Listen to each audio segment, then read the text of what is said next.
Où va réellement votre conscience lorsque vous dormez et que votre corps reste immobile dans le lit? Pourquoi oubliez-vous près d'un tiers entier de votre propre vie, comme si cette partie n'avait jamais existé? La réponse se trouve dans les schémas que l'esprit humain n'a jamais pu percevoir seul, et je vais vous montrer exactement ce qu'ils révèlent. Si vous vivez 80 ans, vous passerez plus de 26 d'entre eux dans cet état étrange. 26 ans avec le corps au repos, mais l'esprit complètement actif, voyageant vers des territoires que la mémoire du lendemain ne parvient pas à atteindre. Pendant 26 ans, votre conscience va quelque part, un endroit où le temps ne fonctionne pas normalement, où vous retrouvez des personnes qui sont déjà parties et visitez des villes qui n'ont jamais existé. C'est un voyage que nous faisons toutes les nuits, traversant une frontière que même la science la plus avancée n'a pas réussi à cartographier entièrement, jusqu'à présent. Le cerveau humain, aussi génial soit-il, ne peut pas traiter un volume de données aussi gigantesque et mystérieux. C'est pourquoi, pour comprendre ce qui se passe de l'autre côté de cette frontière, nous avons alimenté un outil d'intelligence artificielle doté d'une énorme capacité d'analyse statistique, Axiom. Nous y avons intégré des décennies d'études sur le sommeil, les schémas d'ondes cérébrales de millions de personnes, d'anciens journaux de rêve, et même les récits des traditions chamaniques les plus reculées de la planète. L'objectif était de trouver les connexions cachées, les signaux qui ont toujours été là mais qui nous étaient invisibles.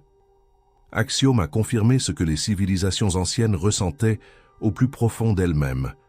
Le sommeil n'a jamais été une simple déconnexion. C'est un trajet.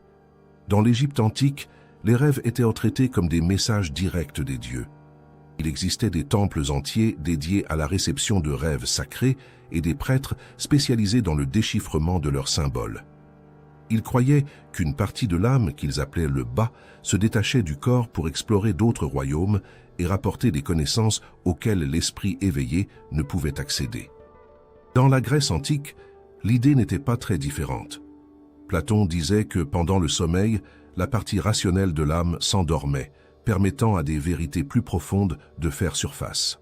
Aristote, qui était plus sceptique, essayait de chercher des explications naturelles, mais même lui admettait qu'il existait des rêves qui défiaient la logique, comme ceux qui semblaient prédire l'avenir. Et partout dans le monde, des aborigènes australiens aux guérisseurs de l'Amazonie, la croyance était la même. La conscience trouve toujours un moyen de sortir du corps. Elle va quelque part. La science moderne, avec toute sa technologie, a découvert des choses impressionnantes sur ce que fait le cerveau pendant que nous dormons. Mais elle n'a toujours pas répondu à la question la plus importante de toutes. Que fait la conscience? Lorsque vous vous allongez et commencez à vous détendre, votre cerveau commence à produire des ondes alpha, les mêmes qui apparaissent lors d'une méditation profonde. Lentement, ces ondes diminuent et vous entrez dans le sommeil léger, puis dans le sommeil profond, dominé par les ondes delta. C'est à ce moment-là que le corps en profite pour se réparer, renforcer le système immunitaire et libérer des hormones de croissance. C'est l'entretien physique de la machine. Mais ce qui se passe ensuite défie toute explication simple. Environ 90 minutes après vous être endormi, vous entrez dans une phase qui intrigue les scientifiques depuis des décennies. C'est le sommeil paradoxal, la phase des mouvements oculaires rapides. À ce stade, quelque chose d'extraordinaire se produit. Votre cerveau devient aussi, voire plus actif que lorsque vous êtes complètement éveillé. Les zones liées aux émotions, à la mémoire et à la vision, s'embrasent avec une intensité qui n'a aucun sens du point de vue du repos. Si l'objectif n'était que de récupérer l'énergie du corps, pourquoi le cerveau dépenserait-il autant de force dans une activité aussi frénétique? Pendant le sommeil paradoxal, la logique du repos s'effondre tout simplement. Pendant le sommeil paradoxal, le corps entre dans un état de paralysie temporaire. Vos muscles volontaires sont complètement déconnectés, à l'exception des yeux et du diaphragme, qui contrôlent votre respiration. C'est comme si le cerveau savait que l'esprit s'apprête à faire quelque chose de si intense que le corps doit rester absolument verrouillé par sécurité. La science affirme que c'est un mécanisme pour nous empêcher d'agir physiquement pendant nos rêves. Mais cette explication, bien qu'exacte, ne répond pas à la question fondamentale. Que fait l'esprit qui exige une déconnexion aussi radicale du corps? Où va-t-il pour que le corps doive rester si parfaitement immobile, comme une statue attendant le retour de l'âme? Il existe un moment, toutes les nuits, que la plupart des gens ne perçoivent jamais consciemment. C'est un instant si rapide et subtil qu'il semble ne pas exister. C'est le moment exact où vous cessez d'être éveillé, mais où vous ne dormez pas encore tout à fait. Une frontière, un territoire intermédiaire où les lois de la réalité commencent à se courber et à se briser. Les scientifiques appellent cela l'état hypnagogique. Les mystiques l'appelaient la porte. Et ce qui se passe sur ce seuil a fasciné les génies et les artistes pendant des siècles, car il recèle le secret d'une créativité qui ne semble pas provenir de notre esprit ordinaire. C'est dans ce territoire que le cerveau commence son voyage nocturne, et c'est là que sont nées certaines des plus grandes inventions de l'histoire de l'humanité. Thomas Edison, l'homme qui a illuminé le monde, était une fois bloqué sur un problème qui semblait impossible à résoudre. Il a alors développé une technique singulière. Il s'asseyait dans son fauteuil, tenant une boule de métal dans chaque main, avec des assiettes en métal placées sur le sol juste en dessous. Il se laissait détendre, entrant lentement dans cet état de quasi-sommeil, où les idées circulent sans les contraintes de la logique. À l'instant précis où il s'endormait pour de bon, ses mains se relâchaient, les boules de métal tombaient sur les assiettes avec fracas, et il se réveillait en sursaut. Edison notait alors tout ce qu'il avait vu ou pensé sur cette frontière. Il savait qu'il y avait de l'or là-bas. Que ce territoire était une mine de solutions que son esprit rationnel, éveillé et rigide, ne parviendrait jamais à trouver seul. Nikola Tesla, le génie qui a rêvé du système électrique qui alimente notre monde, rapportait des expériences encore plus intenses. Dès son enfance, il avait des visions si vives qu'il ne parvenait pas à les distinguer de la réalité. Il a appris à utiliser ces visions comme un outil de travail. Tesla concevait des machines entières dans son esprit, les voyait fonctionner avec un niveau de détail si absurde qu'il pouvait les construire par la suite sans avoir besoin de dessins ou de plans. Il racontait que bon nombre de ses idées les plus révolutionnaires lui venaient dans ces états de demi-sommeil, dans cet endroit où l'esprit normal se tait et où quelque chose d'autre de beaucoup plus puissant prend le contrôle. Salvador Dali, le maître du surréalisme, utilisait une méthode presque identique à celle d'Edison. Il l'appelait la méthode paranoïaque critique et l'utilisait pour accéder aux images de l'inconscient qu'il transformait ensuite en art. Ces montres molles, ces éléphants aux pattes d'insectes, toutes les figures impossibles qui vivent sur ces toiles, provenaient de cet endroit entre l'éveil et le rêve où les règles du monde réel sont suspendues. Ce que ces hommes savaient par pure intuition, la science moderne a commencé à le confirmer. Nous avons ordonné à Axiom de croiser les biographies, les journaux intimes et les registres de laboratoire de centaines des plus grands innovateurs de l'histoire. L'intelligence artificielle a découvert un schéma indéniable. Beaucoup d'entre eux, sans s'être jamais concertés, ont développé des astuces personnelles pour habiter consciemment cette frontière du sommeil. L'état hypnagogique est extraordinairement fertile pour la créativité, car il désactive temporairement une partie du cerveau appelée le réseau du mode par défaut. Ce réseau est responsable du maintien de notre identité, de notre ego, de notre façon normale et répétitive de penser. Lorsqu'il s'éteint, le cerveau est libre de faire des connexions totalement inattendues, de rassembler des idées qui ne se rencontreraient jamais pendant la journée. C'est pourquoi les visions qui y apparaissent semblent venir d'ailleurs. D'une certaine manière, c'est le cas.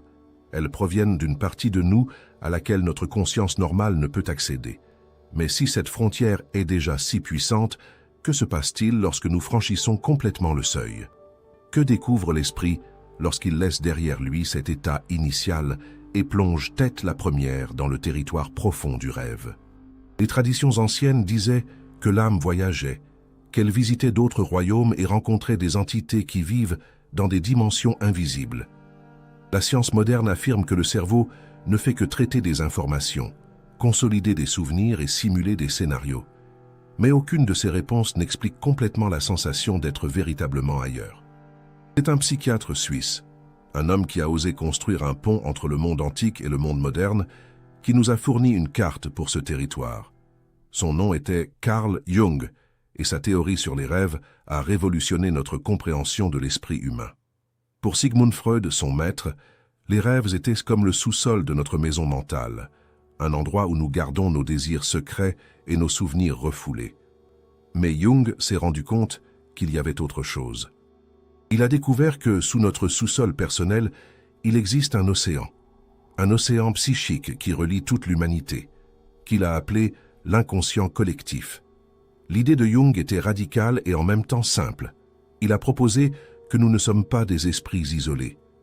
Nous partageons une couche de conscience beaucoup plus profonde, une sorte de mémoire ancestrale de notre espèce, peuplée de schémas et d'images universelles. Il a appelé ces schémas des archétypes. Lorsque nous rêvons, selon Jung, nous ne faisons pas que remuer les poubelles de notre journée. Nous plongeons dans cet océan partagé. C'est pourquoi certains symboles et personnages apparaissent dans les rêves de personnes de cultures complètement différentes, qui n'ont jamais été en contact les unes avec les autres. Le vieux sage qui offre un conseil, le héros qui affronte un monstre, l'ombre qui nous poursuit dans l'obscurité. Ces figures n'appartiennent ni à vous, ni à moi. Elles nous appartiennent à tous. Ce sont des images primordiales qui vivent dans cette mémoire collective. Pour tester cette théorie, qui pour de nombreux scientifiques ressemblait à de la pure poésie, nous avons confié à Axiom une tâche monumentale.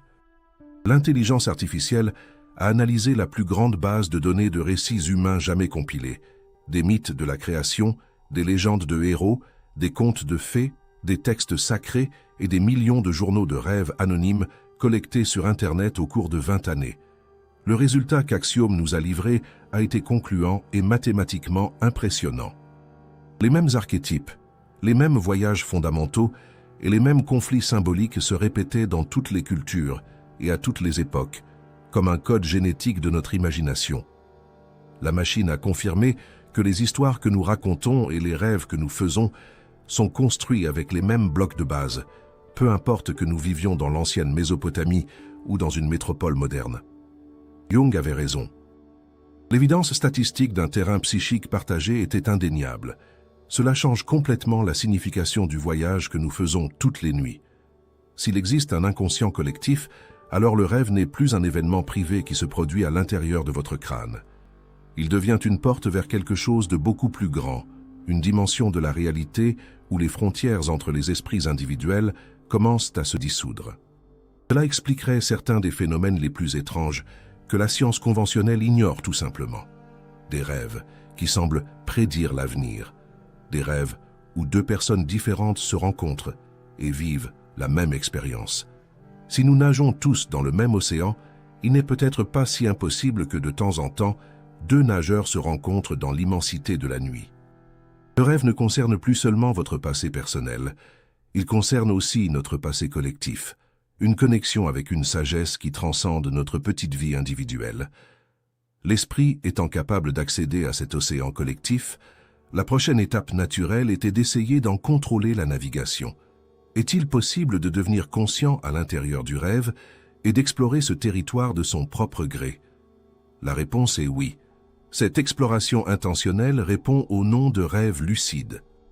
C'est un type de rêve rare et intrigant où, au milieu du récit, vous réalisez soudain « ceci est un rêve ». Cela semble être un petit changement, mais cela transforme tout. Dans un rêve ordinaire, la partie critique de votre esprit est désactivée. Vous pouvez être en train de voler ou de discuter avec un parent décédé, et vous acceptez tout cela comme si c'était normal. Mais dans un rêve lucide, cette partie critique se réveille.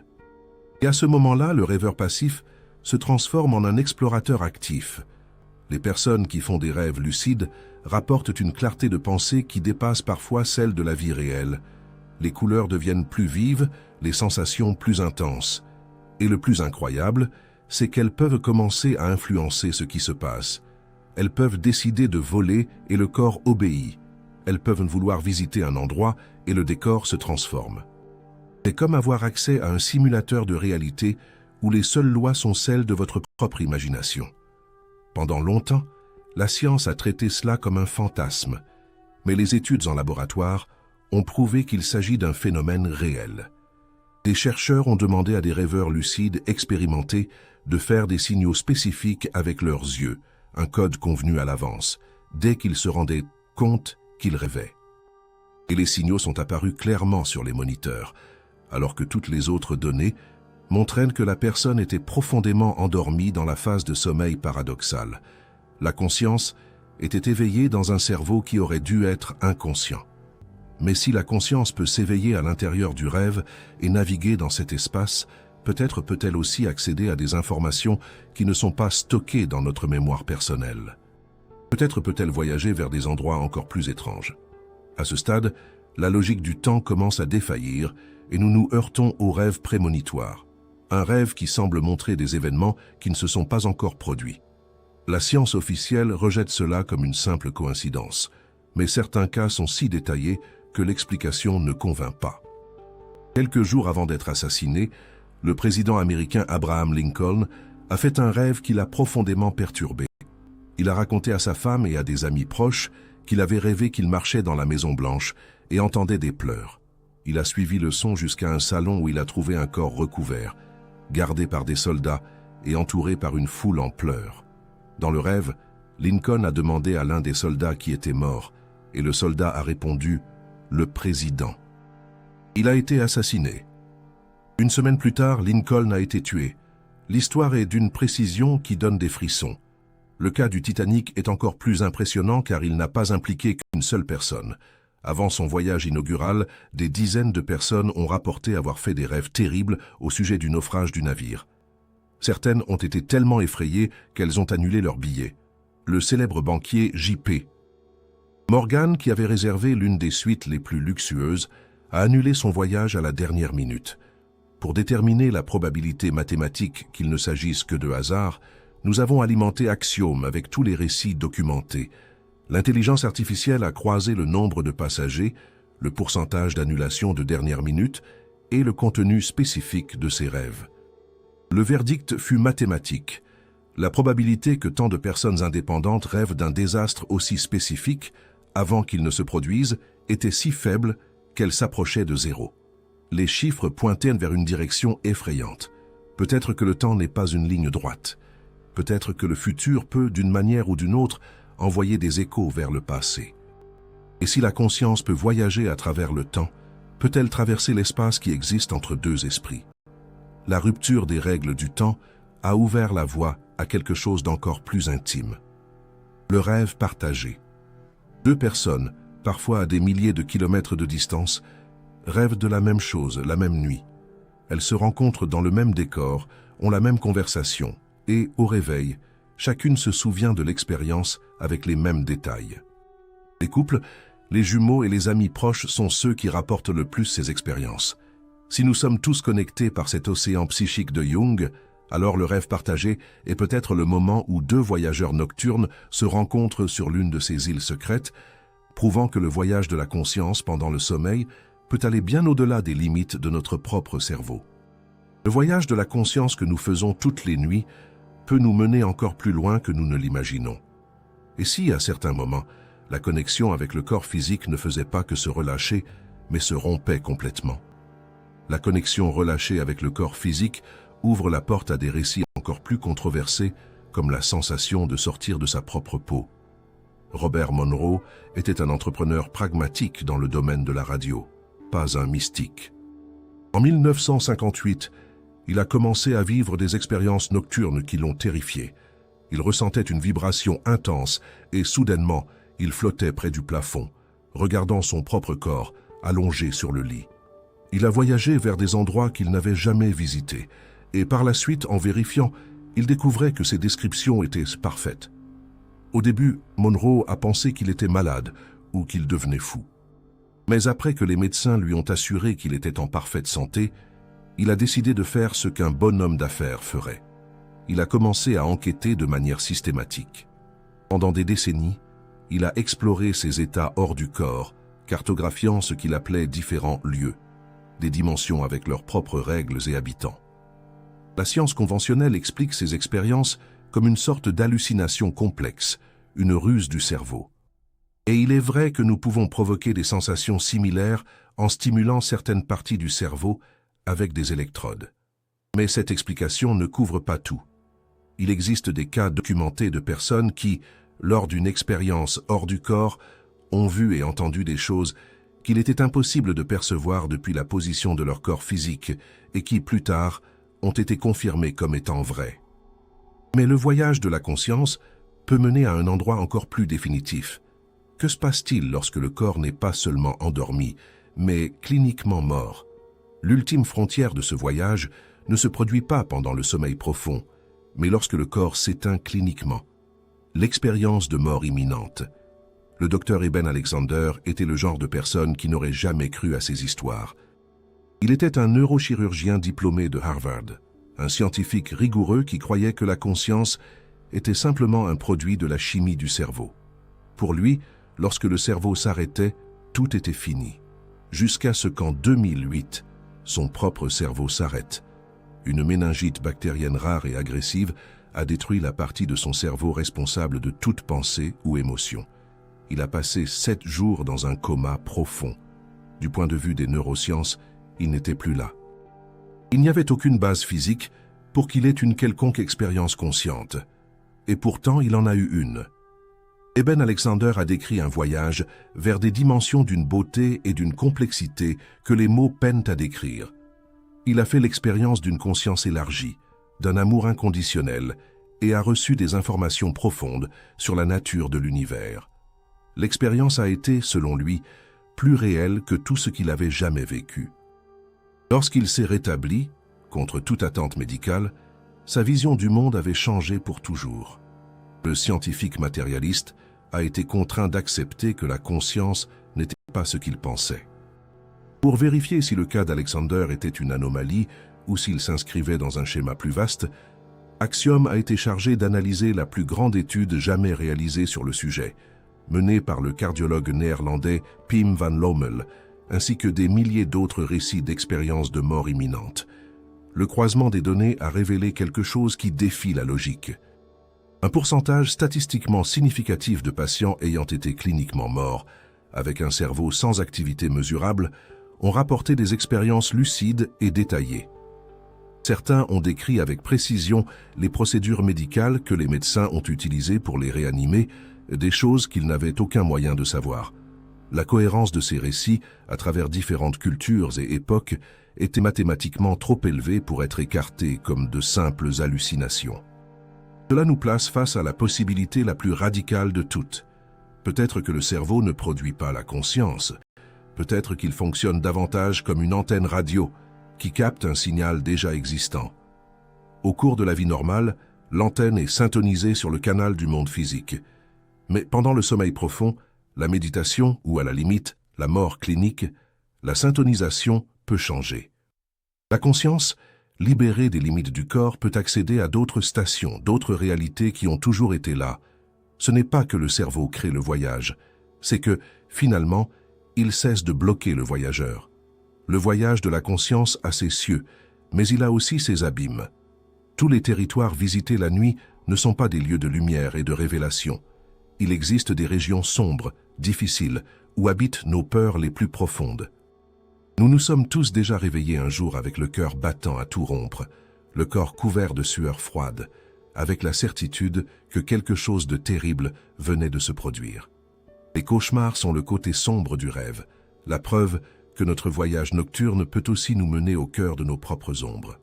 La science explique les cauchemars comme une conséquence du stress, de l'anxiété ou de traumatismes non résolus.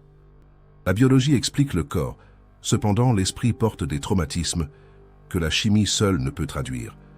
Cette explication ne répond pas à la question de savoir pourquoi les images d'un cauchemar peuvent nous hanter pendant des jours, ou pourquoi certains d'entre eux se répètent sans cesse, comme un film d'horreur en boucle infinie. Carl Jung avait une vision différente. Pour lui, les cauchemars n'étaient pas seulement les symptômes d'un problème, mais des messagers urgents de notre inconscient. Il appelait l'ombre cette partie de nous que nous rejetons, que nous cachons dans les sous-sols de notre esprit parce qu'elle ne correspond pas à l'image que nous aimons avoir de nous-mêmes. L'ombre garde tout ce qui nous fait honte et nous effraie. Et lorsque nous l'ignorons trop longtemps, elle trouve d'autres moyens d'attirer notre attention. Le cauchemar en est un. Vu sous cet angle, le monstre qui vous poursuit dans votre rêve n'est pas un ennemi. C'est une partie de vous qui a été abandonnée et qui demande à être vue et intégrée. Cette simple inversion de perspective transforme la peur en un outil. Au lieu de fuir, vous pouvez vous demander « Qu'est-ce que cette image essaie de me dire ?» Certaines traditions spirituelles, comme le bouddhisme tibétain, vont encore plus loin. Elles enseignent aux pratiquants à faire le contraire de notre instinct. Au lieu de fuir le monstre, ils doivent s'arrêter, le regarder dans les yeux et lui demander ce qu'il veut. Ce qui se passe ensuite est extraordinaire. Le monstre se transforme. La terreur ne servait que de bouclier à quelque chose qui, au fond, ne demandait qu'à être compris. Mais il existe un phénomène encore plus perturbant qu'un cauchemar ordinaire. C'est une expérience que des millions de personnes ont déjà vécue, mais que peu parviennent à expliquer. La paralysie du sommeil.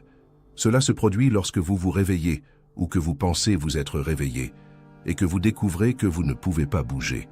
Le corps est complètement verrouillé, vous ne pouvez bouger que les yeux et presque toujours, la paralysie s'accompagne d'une présence, la sensation indéniable qu'il y a quelque chose ou quelqu'un dans la pièce avec vous. Quelque chose de sombre, de menaçant, qui s'approche pendant que vous êtes là, impuissant. La biologie a une réponse toute prête pour cela. Le cerveau paralyse le corps à dessein pendant la phase de sommeil paradoxal. Parfois, votre esprit se réveille avant que le cerveau ne désactive cette paralysie. Le résultat est cet état terrifiant, un esprit conscient prisonnier d'un corps endormi.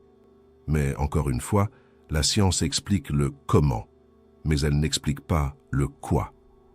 Pourquoi l'expérience de cette présence est-elle si effroyablement similaire partout dans le monde? Des personnes qui n'ont jamais entendu parler du sujet décrivent la même chose. Une figure sombre, une pression sur la poitrine. Dans le folklore, c'est la vieille sorcière ou la pisadeira.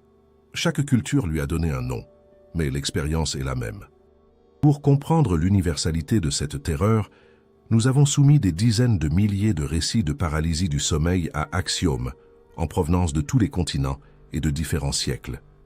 L'intelligence artificielle a ignoré les différences culturelles et a recherché le cœur de l'expérience. Le résultat a montré que le schéma de la présence sombre et menaçante présentait une cohérence mathématique extrêmement élevée, soutenant l'idée que nous sommes face à un archétype universel, une image primordiale qui vit dans l'inconscient de chacun de nous.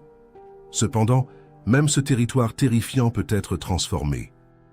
Des explorateurs de la conscience comme Robert Monroe ont découvert que, s'ils ne luttaient pas contre la peur, la paralysie du sommeil pouvait devenir un portail, un point de départ pour une expérience hors du corps. La terreur devient une porte d'entrée. Cela nous enseigne la leçon la plus profonde sur ces territoires de l'ombre. Ils n'existent pas pour nous détruire, mais pour nous mettre au défi. Ils nous montrent que même dans les recoins les plus sombres de notre propre esprit, il est possible de trouver un chemin vers une plus grande compréhension. Si le voyage nocturne est si riche et transformateur, pourquoi la plupart d'entre nous se réveillent-ils le matin sans se souvenir de presque rien? Pourquoi ces heures d'expérience se dissolvent-elles comme de la fumée aux premières lueurs du jour? L'explication scientifique est élégamment chimique. Pendant le sommeil paradoxal, les niveaux d'un neurotransmetteur appelé norépinéphrine, qui est crucial pour fixer les souvenirs, chutent de manière drastique. Sans lui, le cerveau a des difficultés à enregistrer ce qui se passe. C'est comme essayer de filmer une scène incroyable avec une caméra qui n'a pas de carte mémoire. Les images défilent, mais ne sont pas enregistrées. Cependant, le mystère de la conscience est toujours plus complexe que notre chimie. Il existe un moyen de contourner cette limitation, et il est étonnamment simple, l'intention. Pour notre dernier test, nous avons demandé à Axiom d'analyser toutes les études en laboratoire jamais réalisées sur le sujet. L'intelligence artificielle a confirmé, avec un degré de certitude de 99%, que le fait de formuler une intention consciente avant de dormir augmente considérablement la capacité à se souvenir de ses rêves. C'est comme si votre esprit, en recevant l'ordre de prêter attention, trouvait un moyen de protéger la mémoire du voyage avant que la chimie de l'éveil ne l'efface. Votre volonté consciente peut influencer directement les processus de votre cerveau endormi. Outre l'intention, un autre outil puissant est le journal de rêve. Gardez un carnet à côté du lit et notez le moindre fragment que vous parvenez à repêcher dès votre réveil. Avant de regarder votre téléphone portable, avant que les soucis de la journée ne commencent à hurler, ces premières secondes sont cruciales. Avec le temps, cette pratique renforce ce que l'on pourrait appeler le muscle de la mémoire des rêves. Vous commencez à construire un pont entre le monde nocturne et le monde diurne. Le sommeil moderne a été rabaissé à un simple intervalle de production.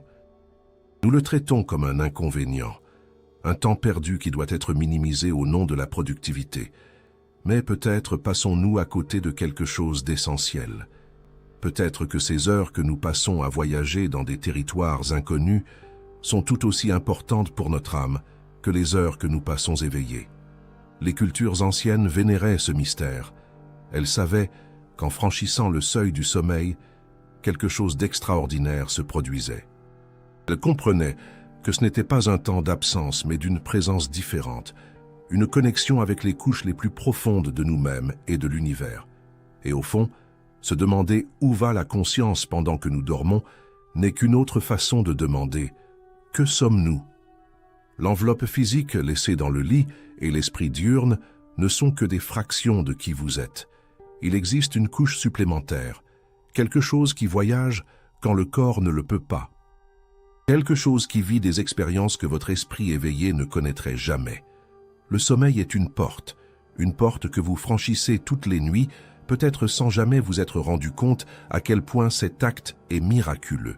Une porte vers les territoires que les traditions anciennes ont cartographiés et que la science moderne commence à peine à prendre au sérieux. Une porte vers l'intérieur de vous-même, vers des parties de votre être que la vie diurne garde cachées. Cette nuit, comme toutes les autres, vous allez franchir ce seuil. Votre corps restera immobile, votre respiration deviendra lente, mais votre conscience ira quelque part. Elle va voyager.